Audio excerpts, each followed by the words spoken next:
السلام علیکم بچوں، آج جو کہانی میں آپ کو شیئر کر رہی ہوں اس کہانی کا مورل بہت زبردست ہے، تو آپ سب نے غور سے سننا ہے اور دھیان سے سننا ہے،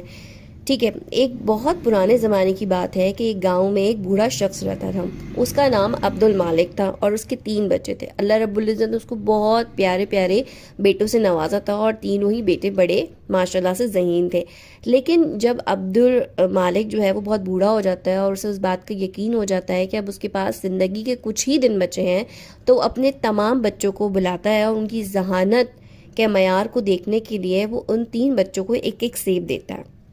اور ان سے کہتا ہے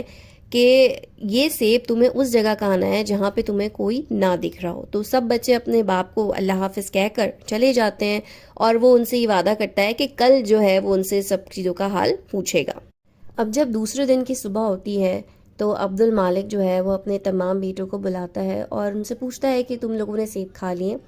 تو تینوں بیٹوں میں سے سب سے پہلے وہ بڑے بیٹے سے پوچھتا ہے جس کا نام عثمان ہوتا ہے۔ تو عثمان کہتا ہے جی ابا جان، میں نے وہ سیب کھا لیا۔ میں نے وہ سیب جو ہے وہ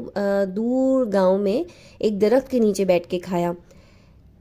جہاں مجھے یقین تھا مجھے کوئی نہیں دیکھ رہا تھا۔ دوسرے بیٹے نے بھی یہی جواب دیا کہ ابا جان، میں نے وہ درخت چھت پر بالکل اندھیرے میں کھایا جہاں مجھے یقین تھا کہ مجھے کوئی نہیں دیکھ رہا تھا۔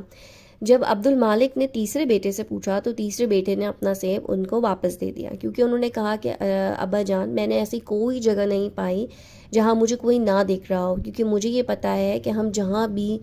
جس بھی حال میں ہوں، اللہ تعالیٰ اللہ رب العزت ہمیں ہر حال میں دیکھتا ہے اور حال میں ہمارے ساتھ ہے وہ۔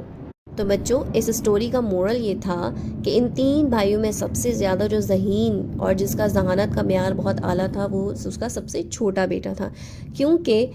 اللہ رب العزت انسان سے بہت زیادہ محبت کرتا ہے اور وہ ہمیشہ اس کے ساتھ رہتا ہے۔ ہم چاہے کسی سے جھوٹ بولیں، سچ بولیں، کسی سے اچھا کریں، برا کریں، اللہ رب العزت ہمیں ہمیشہ دکھ رہا ہے۔ تو ہمیں چاہیے کہ ہم ہر حال میں اپنے ذہن میں یہ بات رکھیں کہ ہم کسی کا دل نہ دکھائیں، کسی سے جو ہے وہ جھوٹ نہ بولیں، کیونکہ کسی کو پتہ ہو نہ ہو ہم کوئی غلط کام کریں تب بھی ہمیں اللہ تعالیٰ دیکھ رہا ہے۔